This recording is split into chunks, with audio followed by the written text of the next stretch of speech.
Merci de faire confiance au journal de la ville, mesdames et messieurs. Voici le sommaire. Initialement prévu ce vendredi 26 au samedi 27 février, la campagne électorale en vue de l'élection et l'installation du bureau définitif du Sénat interviendra le dimanche 28 du même mois.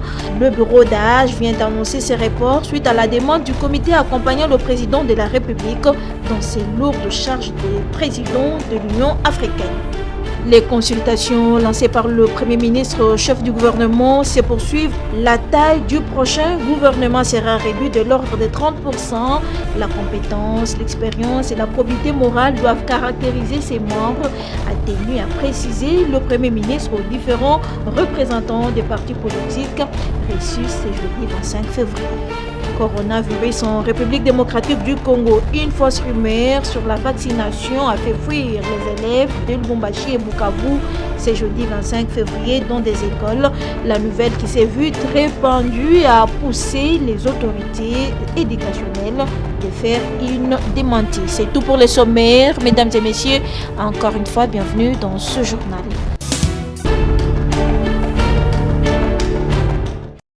Une fausse rumeur sur la vaccination a fait fuir les élèves dans des écoles à Lubumbashi et à Bukavu dans l'est de la République démocratique du Congo. C'est jeudi 25 février 2021.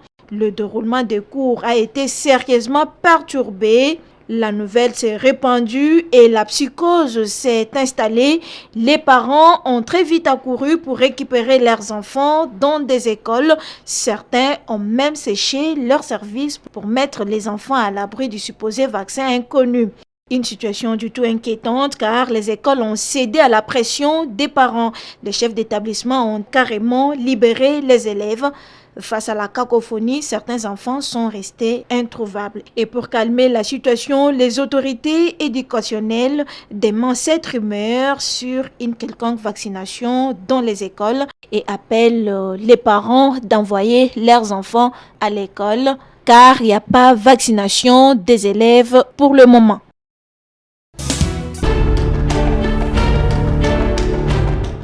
Affaire hôpital général de référence de Kinshasa, ex-Mamaemo, le promoteur du bac et de l'office Jean-Marie Tantoumé, de cœur avec le malade, les médecins et professionnels de la santé demandent au gouverneur de la ville, province de Kinshasa, Chantiningo Bilambaka, de s'abstenir de disputer la gestion de l'hôpital général de référence de Kinshasa.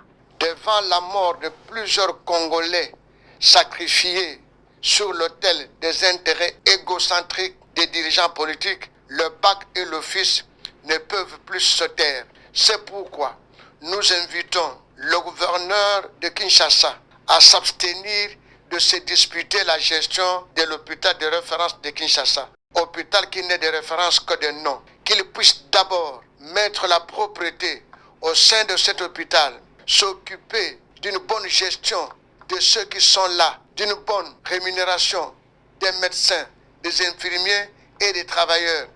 Et qu'il puisse aussi surtout mettre d'abord de l'ordre et de la propriété autour de l'hôtel de ville, de son bureau, où il y a un endroit qu'on appelle Lac Ngobila. C'est gênant que lui, qui est venu de l'Europe, puisse gérer comme cela. Il n'est pas bon que certaines personnes se permettent d'insulter les ressortissants du Grand Bandundu, ceux qui ont géré l'hôtel de ville, ses prédécesseurs, à cause de leur mauvaise gouvernance. Nous voudrions qu'il fasse exception, qu'il puisse honorer le blason terni du Grand Bandundu. Ainsi, nous serons tous fiers de lui. Notre jeune frère a intérêt à s'occuper d'abord de la propreté des endroits qui sont d'obédience de l'hôtel de ville, que d'aller se précipiter de cette gestion où les textes seraient équivoques. Nous lui conseillons de s'abstenir, d'avoir pitié de ceux qui meurent à cause de la dispute, à cause du placement des cousins, des neveux, des militants. La République n'est pas otage de ces gestionnaires. La République, Kinshasa, Léopoldville, ne peut pas être otage des intérêts égoïstes d'un certain gouverneur, quel qu'il soit. Les conducteurs de Kinshasa regroupés au sein de l'ASECO veulent en finir avec les tracasseries causées par certains policiers véreux. C'est la raison de cette rencontre avec le chef de la police de la capitale, le général Silvano Kasongo Kitenge. Et c'est le ministre provincial des Transports qui a conduit l'association des chauffeurs du Congo auprès du commissaire provincial. Les chauffeurs sont venus me poser des problèmes concernant la tracasserie. Il y a des questions auxquelles moi j'ai donné des solutions. Mais il y a d'autres qui relèvent de la compétence générale. C'est comme ça que je leur avais promis qu'une réunion sera tenue ensemble avec le général pour que le chauffeur pose au général leurs préoccupations, afin que lui puisse trouver des solutions à ça. Dans un dialogue franc, l'ASECO n'a posé qu'une seule question au commandant de la ville. Qui est-ce qui peut interpeller un conducteur sur la voie publique? Parce qu'au jour d'aujourd'hui, ce que nous constatons n'est pas celle-là qui pouvait être la réalité. C'est presque toutes les unités de la police sont tentées d'interpeller les conducteurs.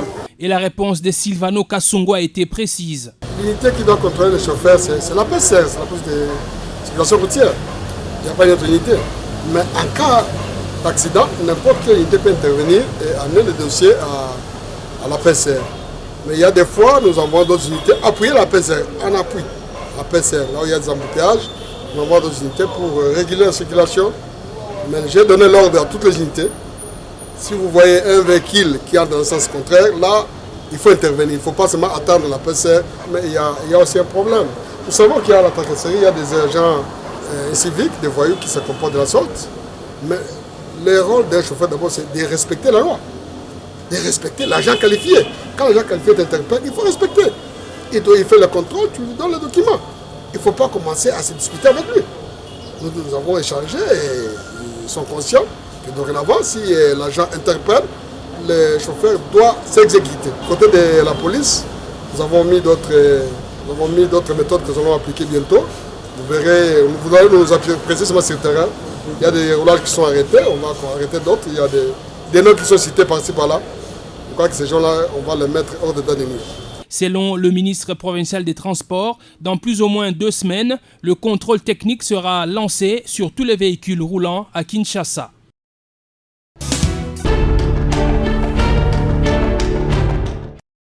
Le café Presse Info, lancé par le collectif 24 sur le gouvernement ouvert et la transparence budgétaire, continue à se donner dans des différentes communes de la ville-province de Kinshasa. Après Ngaba, Kisenso, ce jeudi 25 février, c'était le tour de la commune de Barumbu. Devant la presse, le bourgmestre Ilunga Sefou Moufinda Willem Guillaume a reconnu le travail qu'a sa commune nuit et jour sur la gestion budgétaire, tout en promettant à sa population de mettre à sa disposition des documents importants budgétaires afin qu'elle soit informée davantage. Ce que d'abord la population doit retenir, c'est de savoir mettre à leur disposition tout ce que nous élaborons comme budget et projet. Ça doit être à la disposition de toute la population, soit en ligne, soit en physique. Et que nous devons savoir rendre compte.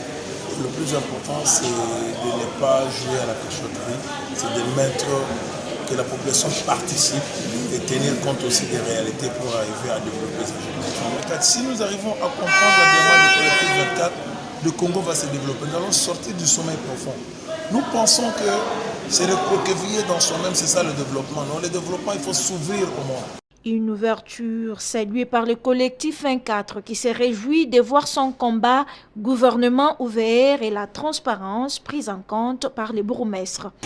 Et la joie est que l'autorité municipale qui est ouverte et qui s'est engagée à une gestion transparente a pris l'engagement que les 5 documents budgétaires importants au niveau de la municipalité, à partir d'aujourd'hui, ça sera produit et rendu public, voire même disponibilisé dans le site et pourquoi pas affiché. Mais avec cet engagement, la population de Barumbu devrait savoir qu'à partir d'aujourd'hui, elle a le droit de passer demander à travers ces documents qu'est-ce qu'on fait de son argent et l'autorité est ouverte et on va lui dire et dans un avenir très proche, tous ces documents seront mis dans le site web de la commune de Barumbu. C'est avec l'appui d'Ened, partenaire du collectif 24, que ce café Presse Info se donne dans des différentes communes de la ville.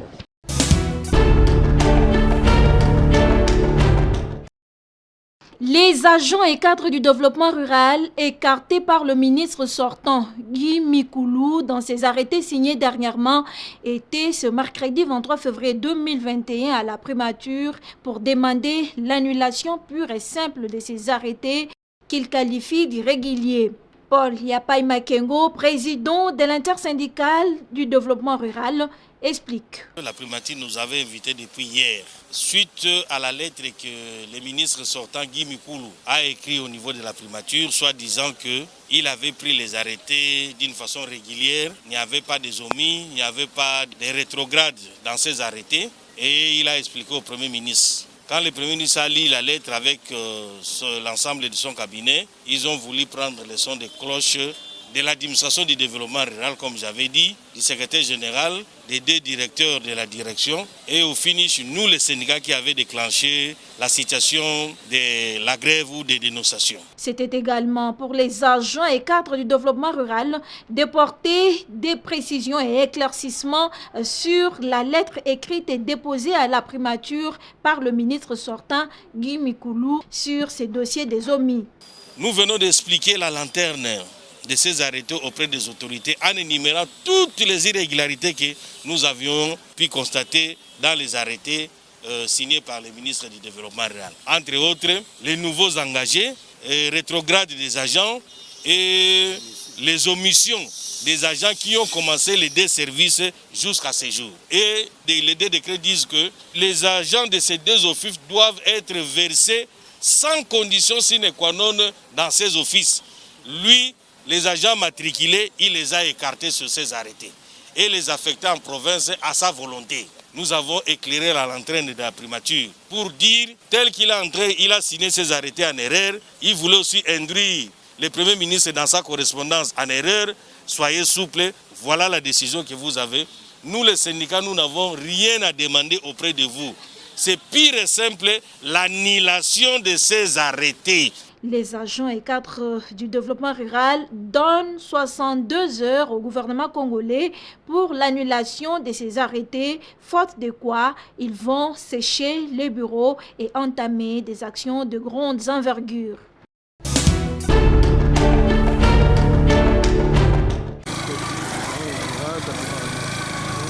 Flaque d'eau, l'eau stagnante et nid des poules, c'est ainsi que se caractérise la route Mobutu au quartier Mikondo dans la commune de Lantsele. Devenue impraticable depuis plusieurs années et empêche la bonne circulation des usagers, cette route, selon les informations à notre possession, est délabrée en commençant par Ndjili quartier 8 jusqu'à Ndjili brasserie Antsele sous l'œil impuissant de l'autorité urbaine. Pichu Mukengeshai, chef du quartier, a profité de la caméra du journal de la ville pour exprimer son désarroi. La difficulté est belle. On les a principal et les Kamanzela. Nzela la biso penza est impraticable. Surtout dans un centre de santé ils sont non viables. Donc ceux qui moutou abeli moutou passi ça va. Mais ceux qui moutou abeli quand moi je sais qui va transférer. Ah là l'hôpital est ça donc moi pas ces donc transfert voilà fois que l'hôpital moi ça musika. Tout ça va cas de décès et belé. Pour ni parce que tout ça l'hôpital moi malwa. Et là je sais ma bateau je somma ma pa awa so pour ça la mécanicien pour créer un hôpital. Peut que un laboratoire plutôt. Donc plutôt nous avons là ils allaient voir kokoso ce qui l'état vous appelez les canisi. Il y a comme il y a un train d'Jiliti, Dingi, la population a vagué dans la norme OCDE. Aux autorités compétentes de s'en occuper pour une bonne mobilité.